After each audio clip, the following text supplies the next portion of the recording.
श्री गणेशाय नमः। श्री सरस्वती माते नमः। श्रीमद् भागवत महापुराण की जय। जय जय श्री राधे श्याम। श्रीमद् भागवत महापुराण द्वितीय खंड नवम स्कंद 23वां अध्याय 23वां अध्याय अनुदुहाऊ तुवर्सु और यदु के वंश का वर्णन। श्री सुखदेव जी कहते हैं, परीक्षित ययाति नंदन अनु के 3 पुत्र हुए, सभानर, चक्षु और परोक्ष।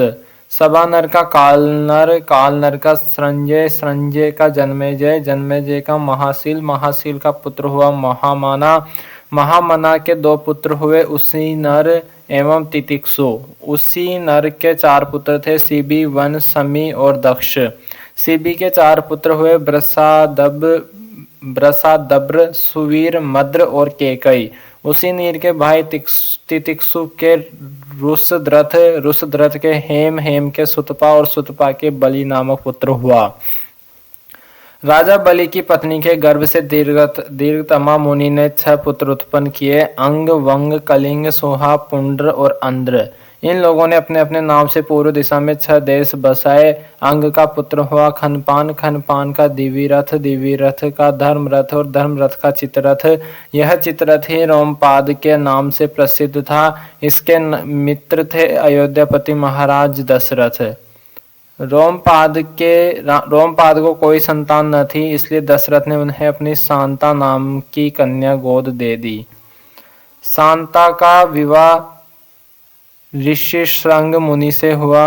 ऋष्यशृंग विभांडक ऋषि के द्वारा हरिणी के गर्भ से उत्पन्न हुए थे। एक बार राजा रोमपाद के राज्य में बहुत दिनों तक वर्षा नहीं हुई। तब गणिकाएं अपने नृत्य, संगीत, वाद, हाव भाव, आलिंगन और विविध उपहारों से मोहित करके ऋष्यशृंग को वहां ले आई। उनके आते ही वर्षा हो गई। उन्होंने ही इंद्र देवता का यज्ञ कराया। तब संतानहीन राजा रोमपाद को भी पुत्र हुआ और पुत्रहीन दशरथ ने भी उन्हीं के प्रयत्न से 4 पुत्र प्राप्त किए। रोमपाद का पुत्र हुआ चतुरंग और चतुरंग का पृथुलाक्ष। पृथुलाक्ष के बृहद्रथ, बृहत्कर्मा और बृहद्भानु 3 पुत्र हुए। बृहद्रथ का पुत्र हुआ बृहन्मना और बृहन्मना का जयद्रथ। जयद्रथ की पत्नी का नाम था संबूति। उसके गर्भ से विजय का जन्म हुआ। विजय का धृति, धृति का धृतव्रत, धृतव्रत का सत्कर्मा और सत्कर्मा का पुत्र था अधिरथ। अधिरथ को कोई संतान न थी। किसी दिन वह गंगा तट पर क्रीड़ा कर रहा था कि देखा एक पिटारी में नन्हा सा शिशु बाहर चला जा रहा है। वह बालक कर्ण था, जिसे कुंती ने कन्या अवस्था में उत्पन्न होने के कारण उस प्रकार बहा दिया था। अधिरथ ने उसको अपना पुत्र बना लिया। परीक्षित राजा कर्ण के पुत्र का नाम था वृषसेन। ययाति के पुत्र दूहो से बब्रू का जन्म हुआ। बब्रू का सेतु, सेतु का आरब्ध का गांधार, गांधार का धर्म, धर्म का धृत, धृत का द्रुमना और द्रुमना का पुत्र प्रचेता हुआ। प्रचेता के 100 पुत्र हुए। ये उत्तर दिशा में मलेच्छों के वर्ग, वर्ग का मलेच्छों के राजा हुए। ययाति के पुत्र तुर्वसु का वही, वही का भर्ग, भर्ग का भानुमान, भानुमान का त्रिभानु, त्रिभानु का उदार बुद्धि करंधम और करंधम का पुत्र हुआ मरुत। मरुत संतानहीन था, इसलिए उसने पुरुवंशी दुष्यंत को अपना पुत्र बनाकर रखा था। परंतु दुष्यंत राज्य की कामना से अपने ही वंश में लौट गए। परीक्षित, अब मैं राजा ययाति के बड़े पुत्र यदु के वंश का वर्णन करता हूँ। परीक्षित महाराज, यदु का वंश परम पवित्र और मनुष्यों के समस्त पापों को नष्ट करने वाला है। जो मनुष्य इसका श्रवण करेगा वह समस्त पापों से मुक्त हो जाएगा। इस वंश में स्वयं भगवान परब्रह्म श्री कृष्ण ने मनुष्य के से रूप में अवतार लिया था। यदु के 4 पुत्र थे, सहस्त्रजित, क्रोष्टा, नल और रिपु। सहस्त्रजित से सतजित का जन्म हुआ। सतजित के 3 पुत्र थे, महाहय, वेणुहय और हेहय। हेहय का धर्म, धर्म का नेत्र, नेत्र का कुंती, कुंती का सोहंजी, सोहंजी का महिष्मान और महिष्मान का पुत्र भद्रसेन हुआ। भद्रसेन के 2 पुत्र थे, दुर्मुद और धनक। धनक के 4 पुत्र हुए, कृतवीर्य, कृताग्नि, कृतवर्मा और क्रतोजा। कृतवीर्य का पुत्र अर्जुन था। वह सातों द्वीपों का एक छत्र सम्राट था। उसने भगवान के अंशावतार श्री दत्तात्रेय जी से योग विद्या और अणिमा लघिमा आदि बड़ी बड़ी सिद्धियां प्राप्त की थी। इसमें संदेह नहीं कि संसार का कोई भी सम्राट यज्ञ दान तपस्या योग शास्त्र ज्ञान पराक्रम और विजय आदि गुणों में कार्तवीर्य अर्जुन की बराबरी नहीं कर सकेगा।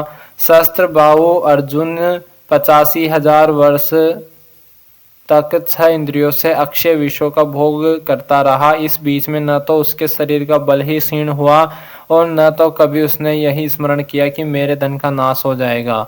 उसके धन के नाश की तो बात ही क्या, उसका ऐसा प्रभाव था कि उसके स्मरण से दूसरों का खोया हुआ धन भी मिल जाता था। उसके हजारों पुत्रों में से केवल 5 ही जीवित रहे, शेष सब परशुराम जी की क्रोधाग्नि में भस्म हो गए। बचे हुए पुत्रों के नाम थे जयध्वज, सूरसेन, वृषभ, मधु और उर्जित। जयध्वज के पुत्र का नाम था तालजंग। तालजंग के 100 पुत्र हुए। तालजंग नामक क्षत्रिय कहलाए। महर्षि और की शक्ति से राजा सगर ने उनका संहार कर डाला। उन 100 पुत्रों में सबसे बड़ा वितिहोत्र। वितिहोत्र का पुत्र मधु हुआ। मधु के 100 पुत्र थे, उनमें सबसे बड़ा था वृष्णि। परीक्षित इन्हीं मधु, वृष्णि और यदु के कारण यह वंश माधव, वाष्णेय और यादव के नाम से प्रसिद्ध हुआ। यदुनंदन क्रोष्टु के पुत्र का नाम था व्रजिनवान। व्रजिनवान का पुत्र स्वाही। स्वाही का रुसेकु। रुसेकु का चित्ररथ और चित्ररथ के पुत्र का नाम था ससबिंदु। वह परम योगी, महान भोगेश्वर्य संपन्न और अत्यंत पराक्रमी था।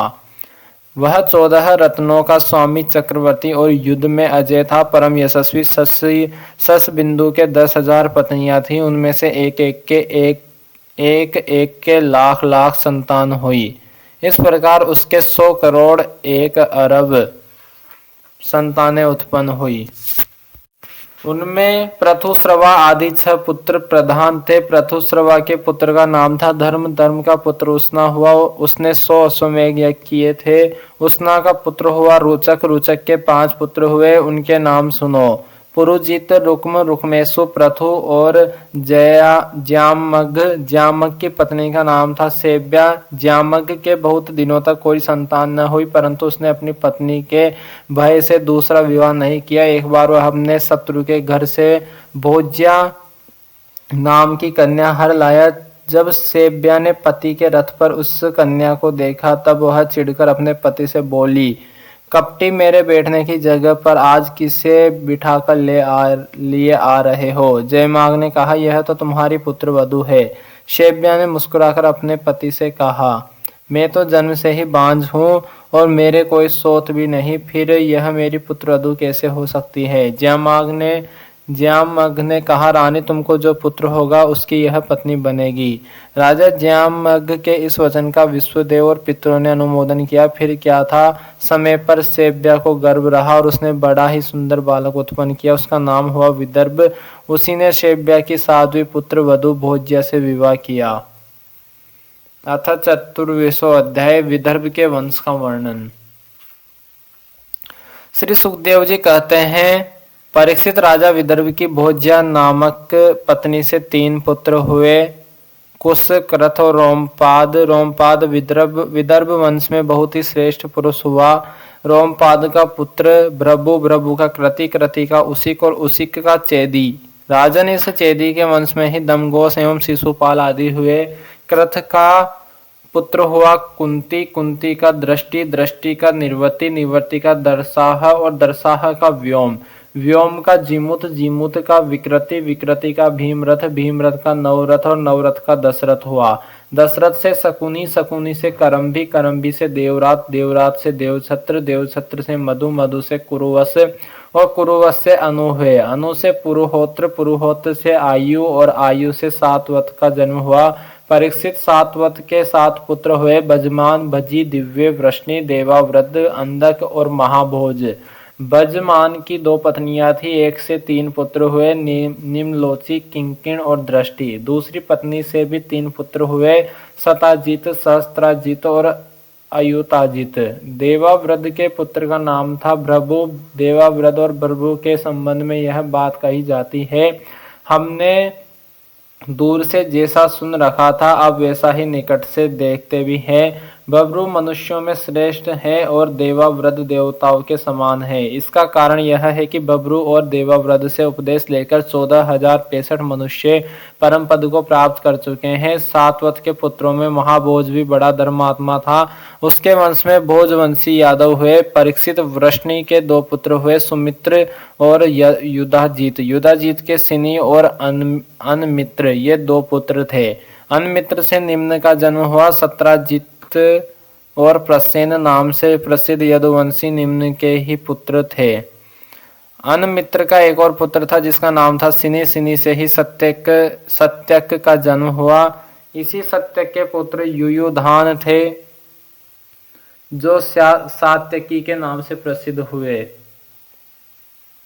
सात्यकी का जय जय का कुणी और कुणी का पुत्र युगंधर हुआ। अनमित्र के तीसरे पुत्र का नाम वृष्णि था। वृष्णि के 2 पुत्र हुए, स्वफल्क और चित्ररथ। स्वफल्क की पत्नी का नाम था गांधिनी। उनमें सबसे श्रेष्ठ अक्रूर के अतिरिक्त 12 पुत्र उत्पन्न हुए। आसंग सार में मृधुर, मृदुविद, गिरि, धर्मवृद्ध, सुकर्मा, क्षेत्रोपेक्ष, अरिमर्दन, शत्रुघ्न। गंधमादन और प्रतिबाहु इनके एक बहन भी थी जिसका नाम था सुचिरा। अक्रूर के 2 पुत्र थे, देववान और उपदेव। स्वफल्क के भाई चित्ररथ के प्रथु, विदुरथ आदि बहुत से पुत्र हुए जो वृष्णि वंशियों में श्रेष्ठ माने जाते हैं। सातवत के पुत्र अंधक के 4 पुत्र हुए, कुकुर, भजमान, सुचि और कंबल ब्रही। उनमें कुकुर का पुत्र वही का विलोमा और विलोमा का कपोत रोमा और कपोत रोमा का अनु हुआ। तुम्बरु गंधर्व के साथ अनु की बड़ी मित्रता थी। अनु का पुत्र अंधक, अंधक का दुंदुभी, दुंदुभी का अरिगोत, अरिगोत का पुनर्वसु और पुनर्वसु के आहुक नामक एक पुत्र था। आहु की नाम की एक कन्या हुई। आहुक के 2 पुत्र हुए, देवक और उग्रसेन। देवक के 4 पुत्र हुए, देववान, उपदेव, सुदेव और देववर्धन। इनकी 7 बहिनें भी थी, धृत देवा, शांति देवा, उपदेवा, श्री देवा, देव रक्षिता, सहदेवा और देवकी। वसुदेव जी ने इन सबके साथ विवाह किया था। उग्रसेन के 9 लड़के थे, कंस, सुनामा, न्योगद्र, कंक, शंकु, सुहु, राष्ट्रपाल, सृष्टि और तुष्टिमान। उग्रसेन के 5 कन्याएं भी थी, कंसा, कंसावती, कंका, सुरभु और राष्ट्रपालिका। इनका विवाह देवभाग आदि वसुदेव जी के छोटे भाइयों से हुआ था। चित्ररथ के पुत्र विदुरथ से सूर, सूर से भजमान, भजमान से सिनी, सिनी से स्वयंभोज और स्वयंभोज से हदिक हुए। हदिक से 3 पुत्र हुए, देवबाहु, सत, धनवा और कृतवर्मा। देवमीड के पुत्र सूर की पत्नी का नाम था मारिसा। उन्होंने उसके गर्भ से 10 निष्पाप पुत्र उत्पन्न किए। वसुदेव, देवभाग, देवश्रवा, आनक, संजय, श्यामक, कंक, समिक, वत्सक और व्रक ये सब के सब बड़े पुण्यात्मा थे। वसुदेव जी के जन्म के समय देवताओं के नगारे और नौबत स्वयं ही बजने लगे थे, अतः वे आनक दुंदुभी भी कहलाए। वे ही भगवान श्री कृष्ण के पिता हुए। वसुदेव आदि की 5 बहनें भी थी, प्रथा, कुंती, श्रुतद्रेवा, श्रुतकीर्ति, श्रुतश्रवा और राजाधिदेवी। वसुदेव के पिता सूरसेन के एक मित्र थे, कुंती भोज। कुंती भोज की कोई संतान न थी, इसलिए सूरसेन ने उन्हें प्रथा नाम की अपनी सबसे बड़ी कन्या गोद दे दी। प्रथा ने दुर्वासा ऋषि को प्रसन्न करके उनसे देवताओं को बुलाने की विद्या सीख ली। एक दिन उस विद्या के प्रभाव की परीक्षा लेने के लिए प्रथा ने परम पवित्र भगवान सूर्य का आवाहन किया। उसी समय भगवान सूर्य वहां आ पहुंचे। उन्हें देखकर कुंती का हृदय विस्मय से भर गया। उसने कहा, भगवान मुझे क्षमा कीजिए, मैंने तो परीक्षा करने के लिए ही इस विद्या का प्रयोग किया था, अब आप पधार सकते हैं। सूर्य देव ने कहा, देवी मेरा दर्शन निष्फल नहीं हो सकता, इसलिए हे सुंदरी अब मैं तुझसे एक पुत्र उत्पन्न करना चाहता हूँ। हाँ, अवश्य ही तुम्हारी योनि दूषित न हो, इसका उपाय मैं कर दूंगा। यह कहकर भगवान सूर्य ने गर्भ स्थापित कर दिया और इसके बाद वे स्वर्ग चले गए। उसी समय उससे एक बड़ा सुंदर एवं तेजस्वी शिशु उत्पन्न हुआ। वह देखने में दूसरे सूर्य के समान जान पड़ता था। प्रथा लोक निंदा से डर गई, इसलिए उसने बड़े दुख से उस बालक को नदी के जल में छोड़ दिया। परीक्षित, उसी प्रथा का विवाह तुम्हारे परदादा पांडु से हुआ था, जो वास्तव में बड़े सच्चे वीर थे। परीक्षित, प्रथा की छोटी बहन श्रुतदेवा का विवाह करुष देश के अधिपति वृद्धशर्मा से हुआ था। उसके गर्भ से दंतवक्त्र का जन्म हुआ। यह वही दंतवक्त्र है जो पूर्व जन्म में सनकादि ऋषियों के शाप से हिरण्याक्ष हुआ था। केकई देश के राजा दृष्टकेतु ने श्रुति कीर्ति से विवाह किया था। उससे संतर्दन आदि 5 केकई राजकुमार हुए। राजाधिदेव देवी का विवाह जयसेन से हुआ था। उसके 2 पुत्र हुए, विंद और अनुविंद। वे दोनों ही अवंती के राजा हुए। चेदीराज दमघोष ने श्रुतश्रवा का वाणी ग्रहण किया। उसका पुत्र था शिशुपाल, जिसका वर्णन मैं पहले 7वें स्कंद में कर चुका हूँ। वसुदेव जी के भाइयों में से देवभा की पत्नी कंसा के गर्भ से 2 पुत्र हुए, चित्रकेतु और बृहदल। देवश्रवा की पत्नी कंसवती से सुवीर और इस्सुमान नाम के 2 पुत्र हुए।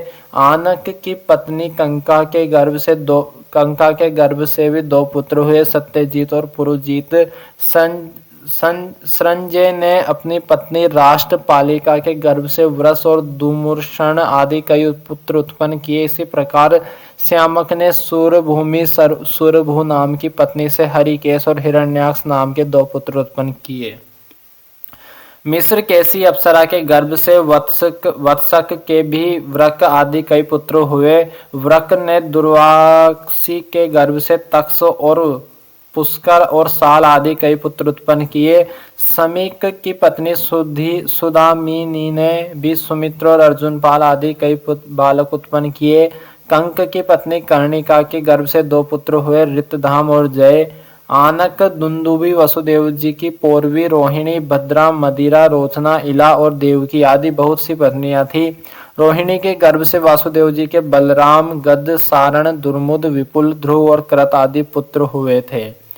पौरवी के गर्भ से उनके 12 पुत्र हुए, भूत, सुभद्र, भद्रवाह, दुर्मुद और भद्र आदि। नंद, उपनंद, कृतक, सूर आदि मदिरा के गर्भ से उत्पन्न हुए थे। कौशल्या ने एक ही वंश उजागर पुत्र उत्पन्न किया था, उसका नाम था केसी। उसने रोचना से हस्त और हेमांगद आदि तथा इल्ला से उरुवल्क आदि प्रधान यदुवंशी पुत्रों को जन्म दिया।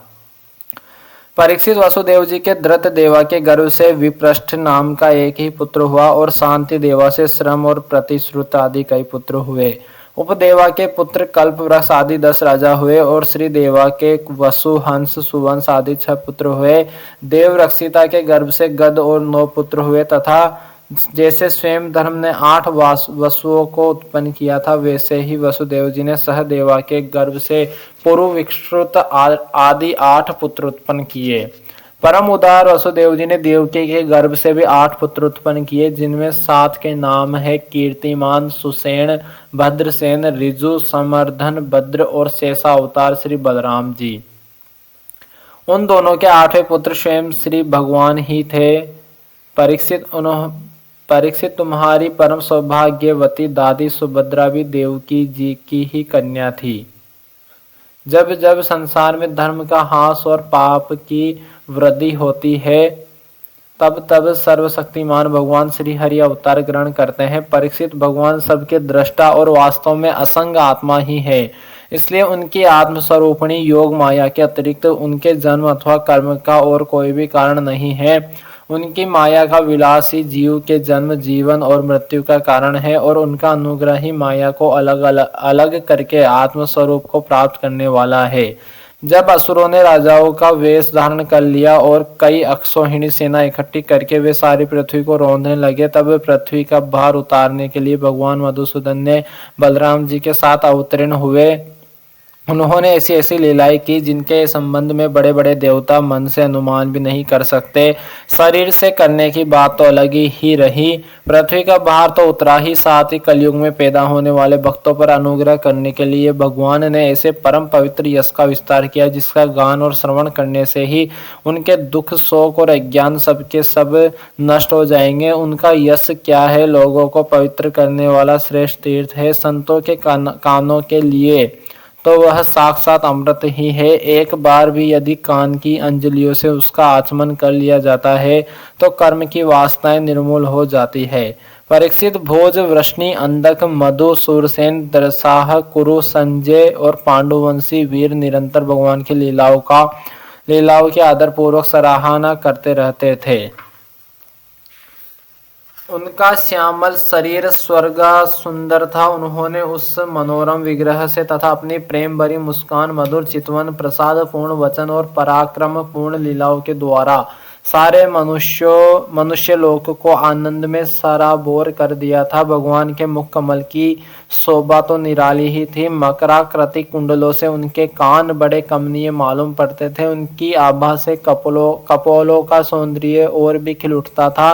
जब वे विलास के साथ हंस देते तो उनके मुख पर निरंतर रहने वाले आनंद में मानो बाढ़ सी आ जाती। सभी नर नारी अपने नेत्रों के प्यालों से उनके मुख की माधुरी का निरंतर पान करते रहते परंतु तृप्त नहीं होते। वे उसका रस ले लेकर आनंदित तो होते ही परंतु पलके गिरने से उनके गिराने वाले नीमी पर खींचते भी। लीला पुरुषोत्तम भगवान अवतीर्ण हुए मथुरा में वासुदेव जी के घर, परंतु वह रहे नहीं। वहां से गोकुल नंद बाबा के घर चले गए। वहां अपना प्रयोजन जो ग्वाल, गोपी और गौओं को सुख करना था पूरा करके मथुरा लौट आए। व्रज में, मथुरा में तथा द्वारिका में रहकर अनेकों शत्रुओं का संहार किया। बहुत सी स्त्रियों से विवाह करके हजारों पुत्र उत्पन्न किए। साथ ही लोगों में अपने स्वरूप का साक्षात्कार कराने वाली अपनी वाणी स्वरूप श्रुतियों की मर्यादा स्थापित करने के लिए अनेक यज्ञों के द्वारा स्वयं अपना ही यजन किया। कौरव और पांडवों के बीच उत्पन्न हुए आपस के कलह से उन्होंने पृथ्वी का बहुत सा भार हल्का कर दिया तथा युद्ध में अपनी दृष्टि से ही राजाओं की बहुत सी अक्षौहिणियों को ध्वंस करके संसार में अर्जुन की जीत का डंका पिटवा दिया। फिर उद्धव को आत्म तत्व का उपदेश किया और इसके बाद वे अपने परम धाम को सिधार गए। इति नवम स्कंद समाप्त है। हरि ओम तत्सत। श्रीमद् भागवत महापुराण की जय। श्री सीताराम भगवान की जय। श्री राधे श्याम जी सरकार की जय। हनुमान जी महाराज की जय। उमापति महादेव भगवान की जय। श्री लाडली जो सरकार की जय। श्री वृंदावन बिहारी लाल की जय। श्री सदगुरुदेव भगवान की जय। अपने अपने माता पिता की जय। गौ माता की जय। सभी भूदेव ब्राह्मण की जय। सभी भूदेव संतन की जय। सभी विरक्त ब्राह्मण की जय। सभी विरक्त संतन की जय। सभी पितरन की जय। श्री वासुदेव भगवान की जय। श्री नारायण भगवान की जय। श्री विराट पुरुष भगवान की जय। श्री सुखदेव जी महाराज की जय। भक्त और भगवान की जय। श्रीमद् भागवत महापुराण की जय। गौ माता की जय। सनातन धर्म की जय। जय जय श्री राधे श्याम। सबको मिले श्री वृंदावन धाम। नमः पार्वती पतये हर हर महादेव। इति श्री सीताराम। ओम इंद्राय नमः। ओम शक्राय नमः।